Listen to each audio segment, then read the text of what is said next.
The NFL's 100th season will begin with its most storied rivalry. The NFL announcing today the season kickoff game, Packers at Bears, Thursday night, September 5th. The league also announcing today that the Patriots Super Bowl celebration, including the banner unveiling, will take place on the opening Sunday night football game of the year, September 8th. The opponent to be determined. And with that, we say hi, everyone. Welcome to NFL Total Access. Scott Hanson here. Lindsey Rhodes will join us from the ongoing league meetings in just a bit. That Patriots home opener, by the way, will take place without Rob Gronkowski, one of the greatest tight ends of all time, announcing his retirement last night in a lengthy Instagram post. In that post, he thanked his teammates and coaches, team owner Bob Kraft, and the fans. He played 9 years in the NFL, and at his peak, one of the most unstoppable forces in football. He is the Patriots' all-time leading touchdown scorer with 80 to his credit. 79 of those were receiving touchdowns. The only players in NFL history to catch that many touchdown passes at the age of 29, Gronk's age, or younger, Randy Moss and Jerry Rice. Social media, of course, was on fire when the news hit last night. Tom Brady posting on Instagram, "What an honor and privilege to play with you, Gronk. Your fun-loving, inspiring, and positive energy made an impact on everybody. The NFL was a better place with you in it. Love you, pal." Much more reaction from the sports world and a look back on Gronk's career coming up later in the show. But the game goes on. The key location for the NFL this week, Phoenix, Arizona, site of the league meetings where business is being conducted and possible rule changes are considered. Lindsey Rhodes anchors our coverage live from Phoenix, where I'm guessing the Gronk retirement was on many people's minds. Hey, Lindsey. Yeah, Scott, it's been so interesting to watch this news be metabolized here at this convention of NFL newsmakers. We were out on the patio yesterday when the news broke, and to watch everybody kind of pick up their phones, it was like a wave as the news broke across the patio with all of the team reporters and coaches and general managers, owners all here. Michael Robinson and Mike Giardi were there to witness all of that and have been around since then. How big of a loss do you think this is for the Patriots? I think it's a huge loss. Now, the New England Patriots, they're a team that they're always dealing with some type of adversity, and they know how to overcome it. But Rob Gronkowski is a little different. This guy's the street credibility for this offense. He's the guy that opposing defenses wait up for all night and realize, how do we stop this guy? If we can stop this guy, then maybe we can force Tom Brady to use somebody else to try to beat us. I think the rule changes also forced him a little bit into retirement. Not something that just happened last year or whatever, but the rule changes where you can't hit a guy up top. I think now you're hitting big guys lower. It causes a guy like Rob Gronkowski to get hurt a lot more often than it would have been if you could hit him up top. So I think all of those factors factor in as to why Rob Gronkowski is calling it quits right now. The timing of the announcement's very interesting. Mike Giardi, you've been around this team for a number of years. Do you think that they were prepared for this? I think they've had it in their mind because he's had it in his mind and has publicly talked about it for over a year now. But as this went on longer and longer, and you got further and further removed from the Super Bowl, remember, he said, about 2 weeks, I'll probably have a decision. And then 2 weeks became 4, 4 became 6. And the further you got away from it, you said, well, boy, it seems like he's coming back. And now you've got to hold that salary cap, $10+ million. And all of a sudden, the first wave of free agency happens. And then the second wave of free agency happens. And all of a sudden, oh, I'm out? Well, now I think he's put them in a position, Lindsey, where they're up against it a little bit. I mean, yeah, now they have money, but there are no players to go spend the money on. So if they're going to have to do something, it's going to have to be through the draft, but also they're going to have to get creative with trades because you don't just replace Rob Gronkowski with one guy. No, you don't. And, Mike, I want to ask you this. I mean, the Patriots are used to always playing 3 or 4 extra games after the season. Do you think Rob just needs a little bit of a break? I mean, do you think possibly we see him coming out in the middle of the season where he wants to play? It's very interesting because his family has wanted him to step away from the game for some time now. And it's not just the back injuries in the knee and the forearm and the infection. It's the headshots. And he doesn't have a long history of documented concussions. But you know the game. You know how it works. And I think they've been trying to push him in this direction for a while. The question is, when it becomes August and September, and maybe they're 1-2 or 2-3, And he sees his boy Tom struggling if he says, And football players want to play, man. for sure. And he has been doing it his whole life. So this is going to be a big change for him. Well, that's something to monitor, as will be all of the pro days that involve high-profile tight ends as we move forward. Will Bill Belichick be at all of those with a special eye towards Iowa, where they've got two pretty good ones out there? But 15.1 yards per catch over his career. Rob Gronkowski is not going to be easy to Jerry replace. Rice. That's crazy. Yeah, you got that right. Lindsay, coming right back to you in just a minute with the news of the day from the league meetings. But I've got former Super Bowl champion David Carr with me right now. People would say unstoppable when it came to Gronk, describing him a matchup nightmare. What made him so? Well, what made him so is Tom Brady trusted him. And he was the guy that he would go to in crucial situations. And we can roll tape after tape about this guy, but we can show you one in particular, 3rd and 10, right? Big play in the game, trying to drive down, beat the Chiefs. He's going to his matchup. He's going to his one-on-one. His man, Rob Gronkowski, in coverage, beats him on the slant. He earlier beat Eric Berry on a fade down the field, but what makes him special is what he can do in line. The Patriots are a fantastic football team out of the I formation because there's no edge set. You can't set the edge when Rob's out there. He's 6 yards down the field blocking your outside linebacker. Of course, Woodhead's going to score here, and that's where I think the Patriots are going to miss this guy the most, right? The matchup is nice. You can have a guy like Jared Cook be a matchup guy. You can have a guy like Graham be a matchup guy, but what you don't get is that and a guy that can go in line and give you what they had in the run game, and that's where he's going to be greatly missed by the Patriots, and where they've tried to reshape their offense and make it look like, hey, we can keep Tom back there for 3 more years and let him just be healthy and throw the ball occasionally while we run the football. If you don't have Rob to set the edge to make that thing happen on the end, man, you're spinning your wheels. And right now, I would be nervous if I was the Patriots about not having that guy. They're going to have to go out and find one. I would expect to see Belichick in Iowa. I would expect to see him anywhere there's Iowa a tight has end 2 tight ends that can are highly block in draftable. line and still do things like that down the field. So he's a big loss. You know what struck me about the highlights you just showed? They were both from his last month of football. Yeah, it's those crazy, were both right? from this postseason. This is still not play a the guy. game. Yeah, this is not a guy retiring when everything had broken down Right. on him. Although he had been injured in recent years, still a very capable player. Not shocking retirement, but very sudden, I think, for a lot of people when the news hit yesterday. Okay, stand by, David. More with you in just a second. But now we go back to the league meeting in Arizona for the news of the day. Lindsay.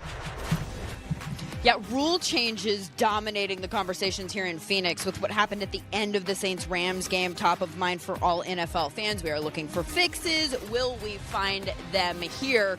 We're going to bring in Ian Rappaport and Judy Batista now to discuss this, which was discussed at the meetings here today. Owners, general managers, coaches, all kind of in a meeting that actually went very long, much longer than expected earlier today. Why is that, guys? What exactly was discussed and why the duration? Well, Lindsay, because frankly, there's a lot of emotion in this conversation, especially for coaches. Let's face it, very often wins and losses are determined by plays that could be replayed. What it comes down to is there seems to be a little bit of a divide, Ian. The coaches want to go further with expanding replay than the competition committee wants to do.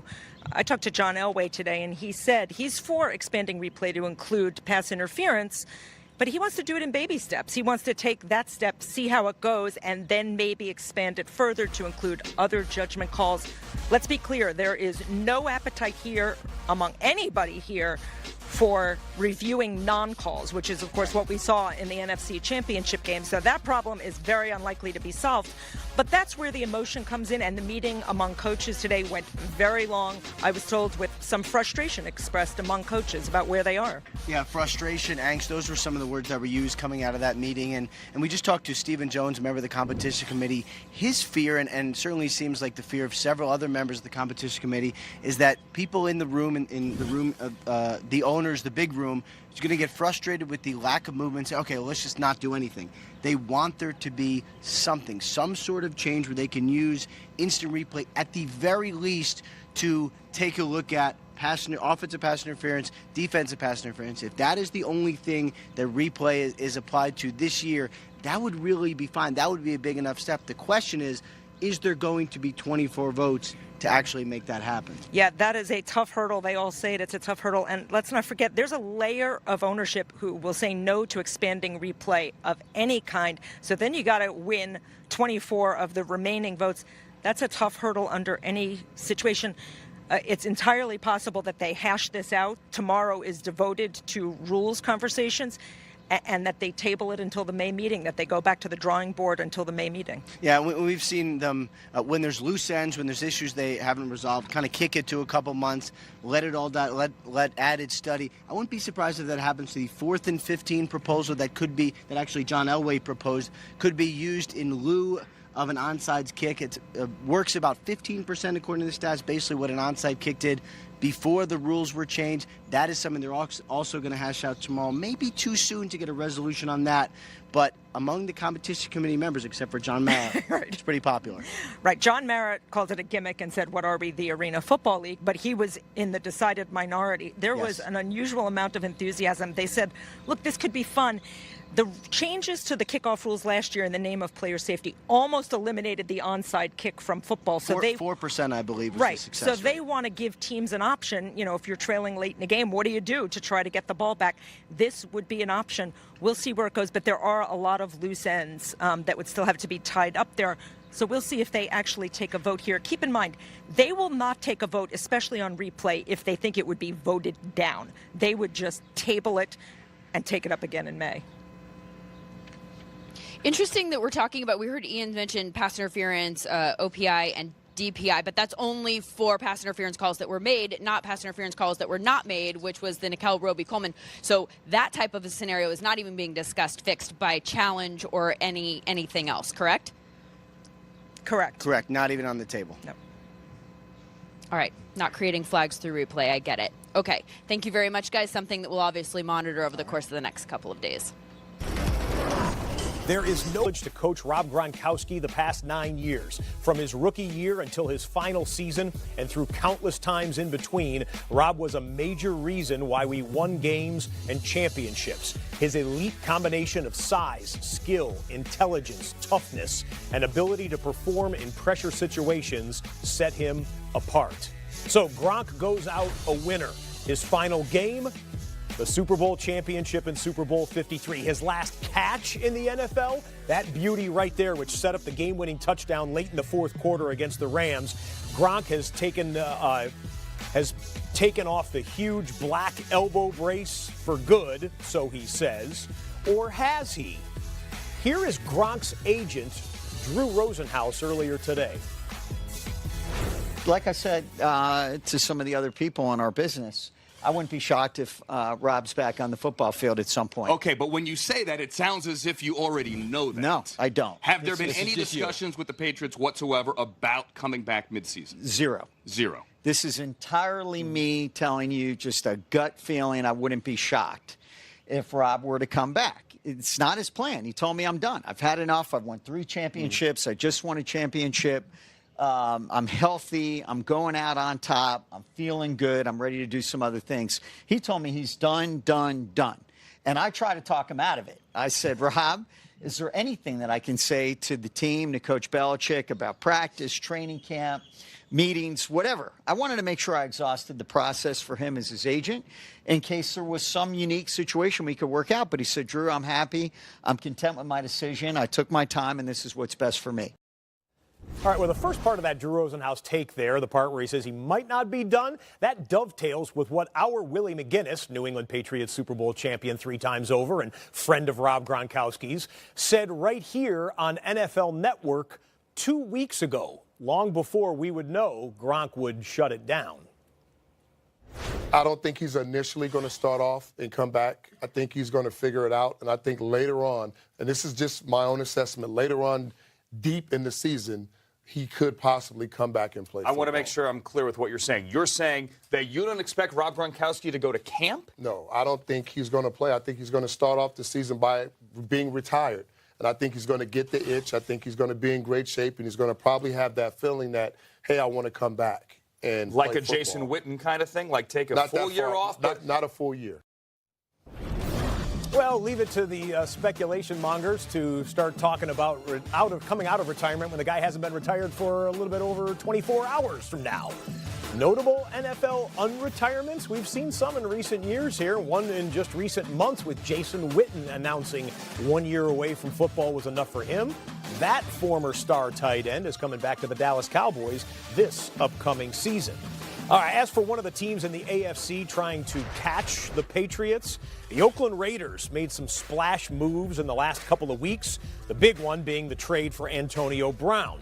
Earlier today at the NFL owners' meetings, John Gruden sat down with our Jim Trotter. So where are you now at this point in your mind? We're on schedule. We had a great year in offseason in terms of adding free agents. We've got 4 picks in the top 35. Nobody can say that. And we've established a really good work ethic in our building. Our guys know how to prepare, how to practice, and we've got a good environment, which I'm excited about. You brought in some high-profile players, Antonio Brown, Vontaze Burfict, guys who are known to have some baggage, either recently or in the past. How do you manage that? I don't know what baggage Antonio Brown has that you're talking about. He's one of the most prolific receivers in football. I really don't. Well, week 17. Well, I mean, that's in the eyes of the beholder. You know, I don't think Brown has any baggage. I think he is the real deal. He is exactly what this team needs, a go-to clutch football player at a position that we needed. And we are so excited to have him, the energy that he brings to the practice field, to the meeting room. His preparation is legendary. I mean, this guy works as hard as Jerry Rice worked, and that's saying something. John, let's address the rumors. There are so many out there about Derek Carr. Does John Gruden really like Derek Carr? Is he committed to him? Can you say categorically right now Derek Carr will be your quarterback in 2019? Yeah, he's going to be our quarterback. I'm not going to address all the rumors. I could care less about the rumors. You know, he threw for 4,100 yards, threw for almost 70% in a very dire, tough circumstance. So I got a lot of confidence in Carr, what he can do with Antonio Brown, with Tyrell Williams, with Trent Brown coming in here to help our offensive line with a better defense. Yeah, I'm excited about Carr. But you guys are going to meet with Murray and Haskins this week, correct? Yeah, yes we are. And why is that? And we're going to meet with a lot of guys at every position. We're not going to look past anybody at any position. We have the 4th pick in this draft, and we're going to make sure we get it right. All right, you can see more of that interview on NFL.com as well. Back with David now. So, baby brother Derek is his quarterback. He's absolutely great, threw for over 4,000 yards, whatever, John just said right there.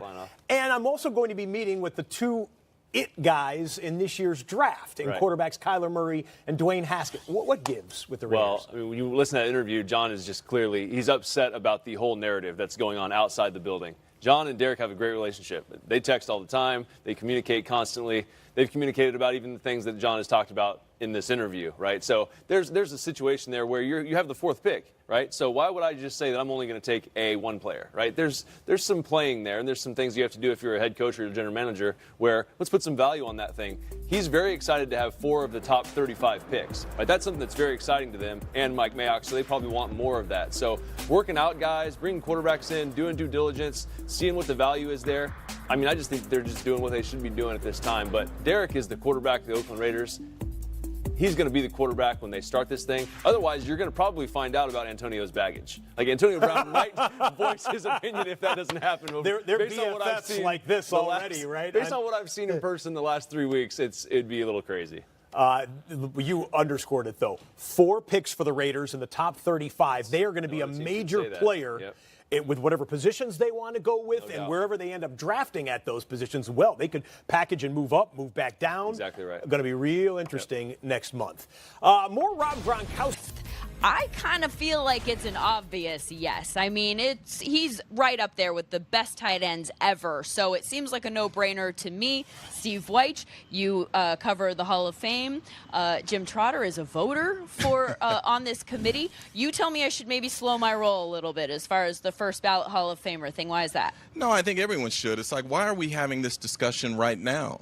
We don't even know who's going to be on the ballot. So let me be as foolish with what I'm going to say as this discussion about whether or not he should be a first ballot guy, okay? So let's play this out. Let's say that Drew Brees decides this offseason, you know what, I'm done. I don't want to play anymore. He's out. Let's say Tom Brady looks at the roster, Gronk out, and says, I'm done. I'm retiring this offseason. Let's say Ben Roethlisberger can't get his contract done this year and says, you know what, I'm done. I'm out. Let's say then that Adrian Peterson wakes up and says, you know what, my body doesn't feel right. I'm out. I'm retiring. Or let's say Larry Fitzgerald wakes up and says, you know what, I changed my mind. I'm out this year. Those are 5 guys. You can only vote in 5 modern era candidates. So Gronk would be the 6th in that. You tell me who you're taking off that list. Now, is that crazy? Wouldn't all of those people go towards the next year's class, though? No, I'm saying if they retire if they this just wake up tomorrow and say, you know what, shoulder hurts. Got it. Now okay. you've got 6 candidates, first-year candidates who you all say should go in, but you can only put 5. Well, then also, Jim, there's also a backlog of great players who could be waiting up until then. I mean, let's suppose Marshawn Lynch hasn't gotten in by then. He's had to wait 2 or 3 years. Or let's, a Reggie Wayne or a Steve Smith, who he worked with. Let's say they haven't gotten in by then. There's all those possibilities. Look, Rob Gronkowski is going to be in Canton. Okay, he is going to get into the Hall of Fame at some point. So as Jim said, it's all a measure as to who's going in that year and what the voters really want to see out of him. But he's one of the greatest tight ends. Well, actually, he's the greatest tight end of our generation. Still, Ozzie Newsome is the greatest. No, but see, Here's my question for you guys. Okay, Jim, you were a voter in the room. What would be the arguments against him? Well, some could talk about the injuries that he's had that has prevented him from playing a full 16-game season regularly. But look, last year, it was only a few months ago, we were talking about Tony Gonzalez was the greatest tight end of all time. We tend to forget about history. Guys like John Mackey, Ozzie Newsome. Look, Gronk is great, and he's going in the Hall of Fame, and it may be on the first ballot. But let's pump the brakes a little bit here and wait and see who is on that ballot with him. Are you suggesting we use the goat emoji too much? Everyone's the goat. It's my pet peeve. Well, see, Sorry, go ahead. like Jim Trotter. I'm gonna go where I went with Jim today on the Dave Chappelle reference. Jim just took 5 fingers to your argument. Bam! Head to the man. I would never do that to Lindsay. Just to the argument. Never. Just to the argument. I didn't feel that way. I didn't feel that way at all. But thank you very much for characterizing it as such, Steve Welch. You can be gone now. Last time we asked Gronk about retirement, that's a tough question. His lips were sealed. You're just trying to get some answers over there, baby. Well, the secret is out now. The retirement is real. And the sentiments and well wishes are pouring in. We're going to miss him and what he brought to this game. More goodbyes to Gronk next on Total Access. Feeling the love today, Julian Edelman calling the now retired tight end the other GOAT on social media. Meanwhile, we caught up with another future Hall of Fame pass catcher, Arizona's Larry Fitzgerald, for his take on yesterday's news. He's a Hall of Famer, and he's a Hall of Fame talent and personality. And we're going to miss him and what he brought to this game, his energy, his excitement, his love and passion. He'll be sorely missed, and I wish him the very best in retirement. Larry's agent said that he could see a scenario where if the Patriots called him well into the season to come back. How hard would that be without training camp? You seen that guy? I think he'd be just fine. There's nothing wrong with missing a couple weeks of training camp and get to the bye. How fresh he would be coming off. I mean, I think that could be a secret weapon for them down the stretch. We will miss Gronk on Sundays, but the good thing about this league, there are plenty of young guys to fill the void, like Patrick Mahomes, the NFL MVP, the king of the no-look pass. Even his head coach has a hard time not just being a fan sometimes. It's a fun team. It's a fun team to watch, even for the head coach to be able to see it. Patrick's a big part of that, and how he goes about his business. He's got tremendous leadership for such a young guy. So. I think the guys followed that and they handled themselves the right way. The newest quarterback in the AFC West, Joe Flacco, the latest in a long line of quarterbacks that John Elway has brought in to fill the void left behind by Peyton Manning. The Broncos president of football ops and general manager caught up with Judy Batista today to break down that move. John Elway from the Denver Broncos, thanks for joining us. I want to ask you first about your big offseason move so far, Joe Flacco. Why Joe Flacco? Well, we think that, he's got a lot of football left, and he's a good system fit for us, and he's won a lot of football games in the NFL, and so, we're excited about Joe coming in and think that, he can get us back on track. You guys have also been doing your homework on this draft class of quarterbacks. What do you think of them? Is it possible the Broncos will be looking at a quarterback in this draft? You know, we always do. We're always looking to try to find the next guy that can be here for a long, long time. And so this is a deep class. A lot of good football players in at the quarterback position. So we do our homework on the position year in and year out. And so we're continuing to do that this year. How do you feel about the proposal to expand replay to include pass interference? Do you think it's got enough support? You know, it's hard to say how much support it has. I'm for expanding replay, but I'm for expanding replay with baby steps. And I think that, now we're stepping into a world of challenging penalties with OPI and DPI and some possibly defenseless player as well as reffing the quarterback. So I'm for taking the baby steps. I'm for the DPI and OPI.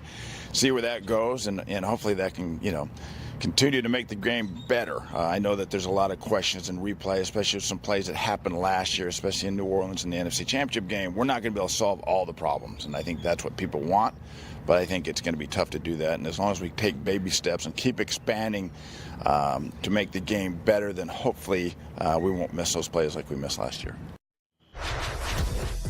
So the Broncos think they've got their guy in Joe Flacco, and the Raiders say that Derek Carr is their quarterback. But they've got meetings lined up with Kyler Murray and Dwayne Haskins, and ultimately the decision will fall in the lap of Mike Mayock, who spoke with MJ Acosta today. Mike, now with news of the approval for the stadium lease and the extension in Oakland, how big of a weight does that lift off of you guys, and does that help you focus more on the season ahead? I don't know if it helps us focus, but I know that since I got here, all John and I have been talking about to the ownership is bus rides, no plane rides to home games. So John and I are both very relieved. Last I saw you before this annual meeting was free agency craziness, AB coming to Oakland. Now that the dust has settled there, what have the conversations been like with Antonio? All I see is a guy that's eager and interested to please. He's been great in the building. He and Derek Carr have been bonding like, it's just crazy. They're working out with their kids for dinner. I mean, it's really been cool watching him integrate himself kind of into the fabric of our building. Moving now forward to the draft, as you look ahead to those proxies, we see you out at the pro days. You're literally on the ground, still clocking guys, so you don't shift out of that mindset, huh? I get fired up. The players excite me.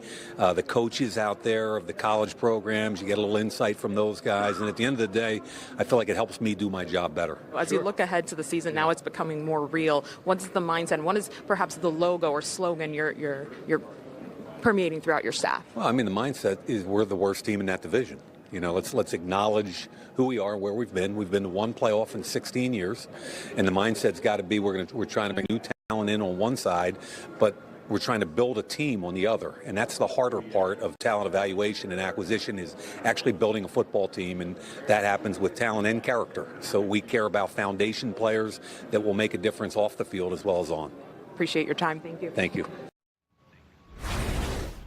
Good stuff. The Raiders trying to close the gap, Michael Robinson, between the teams that had success in this division last year. The Chiefs obviously won the AFC West. The Chargers also made the playoffs. The Broncos and the Raiders, have they done enough this offseason, understanding that there's still a lot of offseason to go, to help close the gap? Well, I think they have. I mean, and you would hope that Marshawn Lynch would come back and be their running back. They had the young running back Chris Warren, who tore up the preseason last year. Hopefully, if he can come back healthy, they can have some sort of a run game.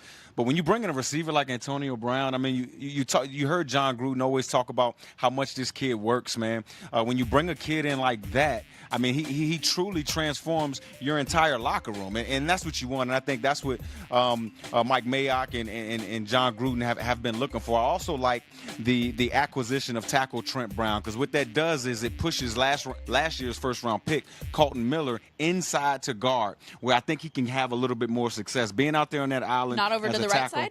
Or possibly out to the right side. But that left side, you get the best pass rusher every single time, and I think he struggled some. You mentioned Marshawn. I know you know him a little bit. Yeah, I know. Do you have any inside information? I do. On whether I ain't ready to back? break it yet, though, Lindsay. I gotta do a little bit more work, but I got some stuff. Okay. Well, we'll be here for several days, so you just stay several tuned. days. This sun got me hot. You're not going anywhere. Tom Coughlin giving high praise for his new quarterback, Nick Foles, but he is not pointing the finger at Blake Bortles for what went wrong last year. Clarity on the quarterback switch in Jacksonville is Jaguars, a move that a lot of people thought was going to happen when we knew Foles would become a free agent. But now that it's reality, how will it pay dividends for Jacksonville? Tom Coughlin, the executive vice president of football ops for the Jags, asked today about why he likes the Foles fit. I think that Nick will be a source of confidence for our football team, not just the offensive side of the ball, but I think he brings that. He's an experienced football player. I think, to be honest, he gives us the best chance to win. And that's what, obviously we're trying to do is to, and believe me, Blake Bortles is not responsible for everything that went bad. That's not the case. But I think in this situation, change was needed, and Nick, under this circumstance, gives us the best chance to win. Well, the NFL Draft, exactly 1 month from today, live from Nashville. You'll see every pick right here on NFL Network. Gives us about 30 more days to talk about Kyler Murray and the Arizona Cardinals, possibly taking him at #1 overall. But today at the league meetings, Cliff Kingsbury talking about the quarterback he does have on the roster, Josh Rosen. I think you focus on what you can control, and Josh knows our feelings on him, and we that hasn't changed. He's a tremendous talent. Had some tough adversity to fight through last year with some injuries up front, but I thought competed his tail off and worked hard and continued to get better. And so excited about his future. Jones looking for the end zone. And Daniel Jones takes it to the end zone. Jones keeps it, goes over the middle, open man, and a touchdown to the end zone. Caught for the touchdown. And that was a look at Daniel Jones, the quarterback out of Duke, by most people's estimation, one of the top 4 quarterback prospects available in this year's draft. Daniel Jones is the only one of these quarterbacks who has not had his pro day yet. He will tomorrow. You'll see highlights right here on NFL Network. Hey, Bucky Brooks, what has Jones got to prove at pro day? Tuesday is Daniel Jones' pro day at Duke University, and he has a lot to show and prove. He can show scouts that he is a terrific playmaker as a dual-threat athlete. So you want to paint that picture for the offensive coordinators that are in attendance. Show him that he can throw on the move, show the athleticism, show that he can be a guy that plays in a movement-based offense. Bootlegs, naked passes should be terrific. And then he has to prove that he's an outstanding leader. Show the people that you have the it factor. If he shows the leadership skills, he could be a first-round quarterback. All right, thank you, Bucky. Speaking of quarterbacks and quarterback prospects, here is Kyler Murray posting on his Instagram story today, working the heavy ropes there, and he writes, WYA to Baker Mayfield, as in, where you at? Baker Mayfield. So a short time after that, Baker, a social media savvy quarterback that he is, hits him back and says, right back at you, big guy, with the heavyweight rope work of his own. Good stuff right there. All right, when it comes to ranking the greatness of Gronk, what do you think of? Do you think of great one-handed catches? Do you think of some of the thunderous runs up the field after a catch? Or do you think of the Gronk spike or the celebrations or the after parties? Coming up next, the greatness of Gronk. On Twitter, posting, trade you off the team while you in your sleep. Y'all showed me nothing guaranteed, exclamation point, hashtag 84-7. How about Rob Gronkowski's top 10? This is tough here, David. There's some good ones. Some really good ones. The stiff arm, which led to a 46-yard catch and run for a touchdown. In this game against the Bears, he had 9 catches for about $150 and 3 scores. Special one right there. Super Bowl parades. He got to be a veteran at this. I love that this made the top 10 because he was impressive in Super Bowl impressive. parades. He would encourage fans to interact. The right word. I'm not sure if that's the right word. I think he makes a catch right here and not of a football. Well, we didn't see that one right there. Week 11, 2014 against the Indianapolis Colts. You remember this one. I do. Catches it near the sideline. You're gone. You ain't tackling me. I don't want to get stiff-armed. I can't tackle your legs. I'm too slow. Then some speed, and then bang his way into the end zone for the touchdown. That was a huge win for the Patriots back then. Week 8, 2016, Gronk, his 69th career touchdown. Man, it's just so wild. He's on a corner sometimes, linebackers. I mean, none of these guys can cover him. That was the touchdown catch that passed him for number 1 on the all-time list. Stanley Morgan, the old Patriot, was the previous all-time touchdown catch. I love this one. This one was good. He ripped It may have Brady. been set up, but I loved it. Yeah, it may have been a setup, actually. But they're really chasing each other. Like, Brady, come on, man. And Brady tackles go. him. Belichick somewhere thinking if he can find these guys Right. for off-season shenanigans. That's all he needs. Both those guys getting hurt in the infield. All right, Super Bowl 53, the last endearing moment of Gronk, perhaps. That catch right there. This was the no-offense Super Bowl until that moment and this drive. Well, Brady goes to him again in a huge situation that he's done his entire career. He's going to miss that guy. Next play was the Sony Michel touchdown That's right. run, the only Last catch touchdown for of the Spear game. so far. All right, number 4, WrestleMania. This is great. This is one of my favorites. Gronk being Gronk. Yeah, you don't This is talk, his- this is what? his environment. Whoa. Look at him. Whoa. So 3-point stance, and you take a little of this. Oh, he was born for it. He's so fired up. Oh, the reaction was fantastic. All right, back to his actual day job. 2011 divisional round against the Broncos. Gronk, corner of the end zone. Look at the extension. Yeah. Look at this. That's a huge man it's with so wide wild. receiver It's hands. a tackle doing that. That's Yeah, what, that's yeah. what you're watching. Yeah. Yeah. Incredibly athletic tackle. 3-touchdown game for him there. All right, number 2, the Super Bowl against the Seahawks, where Gronkowski, Yeah, why not? as Sure. his first career Super Bowl touchdown. Remember, he missed a couple of Super Bowls with the Patriots due to injury. And then his number 1 moment, we put it down here, to Gronkowski making the incredible one, not a good thrown ball, well-thrown ball by Brady. That's his best play, for sure. I mean, that's the greatest catch because it doesn't bobble. He just plucks it, go back with his left hand, and pull that in. That's impressive. And if I remember correctly, NFL Films caught him on the sideline saying, I don't know how I made that catch. Yeah, like, I mean, literally, I'm watching that like, you're not left-handed. That shouldn't have stuck like that. It was impressive. Favorite moment from Gronk? I mean, I kind of like what we're about to see, I think, is more of the WrestleMania stuff. Okay. Like, more of the energy. Like, look at this guy. Like, he was built for this. Like, this is great. Like, and then the energy after. I mean, come on, man. Dude, This guy belongs in a ring. No one had more fun being who they were in pro football than Rob Gronkowski. No. But if did, he thinks so. he's going to stay healthy doing that, good luck.